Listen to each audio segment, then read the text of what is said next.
अहमदाबाद में विमान दुर्घटना में मारे गए लोगों के प्रति टेलको लेबर ब्यूरो गोल चक्कर के पास लोगों ने मोमबत्ती जलाकर श्रद्धांजलि दी। इस मौके पर श्री राम सेना और समेत शहर के बड़ी संख्या में लोग उपस्थित रहे और मृत लोगों को आत्मा की शांति के लिए 2 मिनट का मौन भी रखा गया।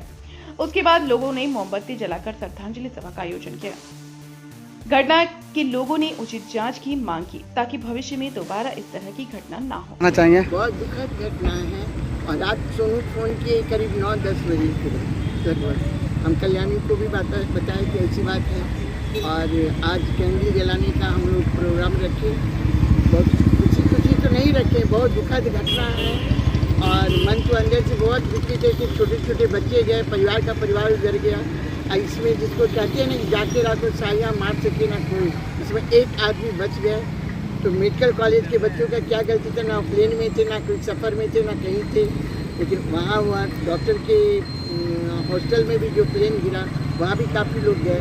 ऐसा आज तक ना इतना उम्र होने के बाद भी ऐसा आज तक घटना नहीं देखे न सुने। आगे ऐसा नहीं होना चाहिए। भगवान से ही प्रार्थना है उनकी आत्मा को शांति मिले और इस तरह का दुर्घटना फिर किसी के जीवन में न आए। जैसा कि हम सबों को ज्ञात है कि विगत कुछ दिनों पहले अहमदाबाद में जो विमान दुर्घटना हुई है, जिसमें हमने अपने 300 से अधिक भाई बहनों को खोया है। जो क्षति हुई है उस क्षति को पूर्ण नहीं की जा सकती है। इस दुख की घड़ी में भगवान उनके परिवार को दुख को सहने का शक्ति प्रदान करे और साथ ही मैं पूरे भारतवर्ष के तरफ से प्रभु को अरदास करूंगा कि प्रभु अपने चरणों में उन हमारे सभी भाई बहनों को स्थान दें। और साथ में मैं टाटा घराना को साधुवाद देना चाहूँगा, जिन्होंने क्षणिक भी देरी नहीं करते हुए तुरंत अपना एक कदम आगे बढ़ाया। इसके लिए उन्हें कोटि कोटि धन्यवाद और साधुवाद है। साथ में मैं अपने माननीय देश के प्रधानमंत्री जी से गुजारिश करूंगा कि एक उचित जांच कमेटी बैठा के इस तरीके की जो दुर्घटना हुई है उस पर जांच कराएं। जांच कराने का मकसद कि इसकी दोबारा पुनरावृत्ति ना हो, वो हमारा मकसद है। और इसमें अगर कोई एक आदमी भी सजग हो जाने से अगर इस तरह की दुर्घटना रुकती है तो हमें ब्लैक बॉक्स खोजने की जरूरत ना पड़े। बस यही हमारी सोच है। सभी को प्रणाम। जय श्री राम। बोले दीदी, क्या कहना चाहेंगे सर आप? देखिए, 12 जून की इस घटना में जितनी भी संवेदनाएं थी हमारे लोगों के पास, वो संवेदना व्यक्त करने के लिए एक माध्यम सोनू जी के माध्यम से हुआ और सोनू जी के माध्यम से सूचना मिली कि हम लोग एकत्रित होकर वो कार्यक्रम करेंगे। तो देखिए, क्या देश में जब भारतीय लोगों के ऊपर किसी तरह का प्रहार होता है या कोई ऐसी घटना घटती है, उसमें भारतीयों का फर्ज है कि अपने किसी भी स्थान से उनके प्रति एक संवेदना व्यक्त करना। और हम लोग बहुत ही दुखित हैं, आहत हैं और भगवान से यही प्रार्थना करेंगे कि उन जितने भी परिवार हैं उनको अपने श्री चरणों में स्थान दें और आने उनके परिवारों को उस दुख की घड़ी में सहने की शक्ति दें।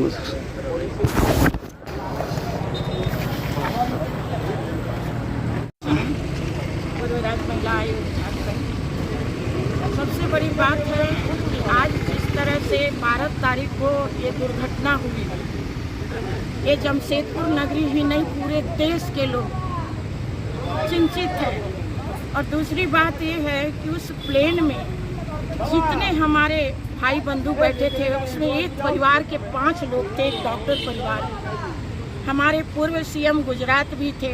बाकी इसी तरह से बच्चे, महिलाएं, जो घटना हुई है, कम से कम हम लोग तो और कुछ कर नहीं सकते, लेकिन इतना ज़रूर करूँगी कि भाई उन लोगों को भगवान अपने चरणों में स्थान दे।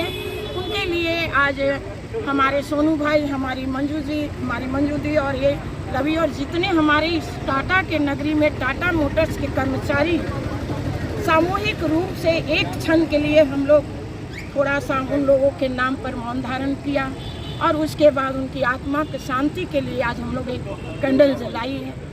भगवान न करे कि ऐसा भविष्य में और दुर्घटना सुनने को मिले। आगे के लिए लोग सचेत रहे। और अभी भाई ने जो कहा, सोनू भाई ने, वो 100% सही है। अगर हम जागेंगे तो देश जागेगी। और जब आज हम कर रहे हैं यही का, पूरे देश लोग चिंतित हैं और कहने में भी अब बहुत रोआ खड़ा हो रहा है कि ऐसी दुर्घटना आज तक हम लोग कभी न देखे थे और न सुने थे। Thank you. कहाँ से चूक हुई। आज हम सभी यहाँ एकत्रित हुए हैं।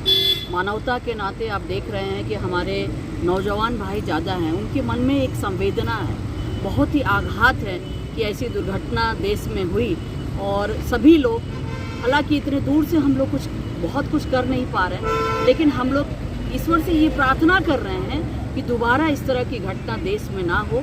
और जो आत्माएं आज जो लोगों की मौतें हुई हैं, उनके लिए हम लोग मौन रखकर श्रद्धांजलि दिए और उन ईश्वर से ये प्रार्थना किए कि उनके ईश्वर उनके आत्मा को शांति दे।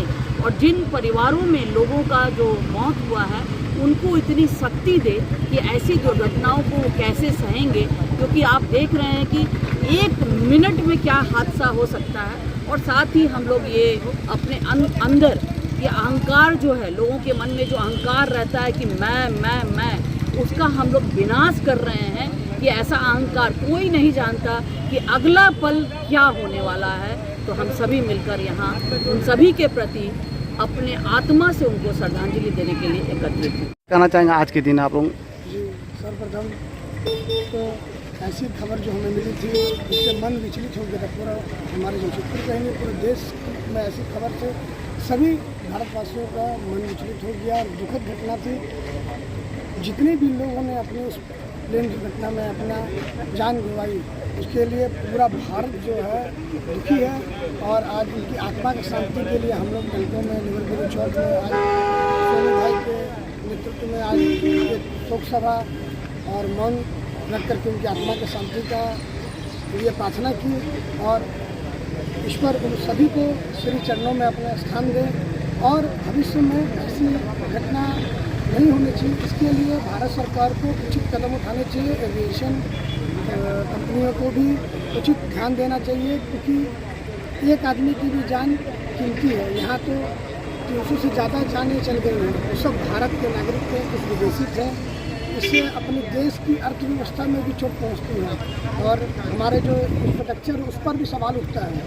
अभी कहीं ना कहीं बोला जाता है कि आजकल कलयुग जो है चरम सीमा पर है। कभी पुलवामा की घटना होती है, कभी ऐसी घटनाएं हो रही हैं बार बार। अब भारतवर्ष में ये क्या हो रही है, किसको हमारे भारत को हम नज़र लग गई है, किसकी नज़र लग गई है बुरी नज़र, कि ऐसी घटनाएं बार बार हमारे भारतवर्ष में घट रही हैं। इससे मन चिंतित होता है और हम सभी मृतक परिवारों को हिम्मत, ईश्वर उनको हिम्मत दे ताकि इस पहाड़ से दुख को सहने की शक्ति उन्हें मिल पाए। और पूरा भारत पूरे मृत परिवारों के साथ में है। जहाँ भी जरूरत पड़ेगी पूरा भारतवर्ष एक आवाज़ में खड़ा है। और उन सभी मृत जो भारतवासी थे, ब्रिटिश थे, तो सबके लिए मन में संवेदना है और हम उन सभी की आत्मा की शांति की प्रार्थना करते हैं।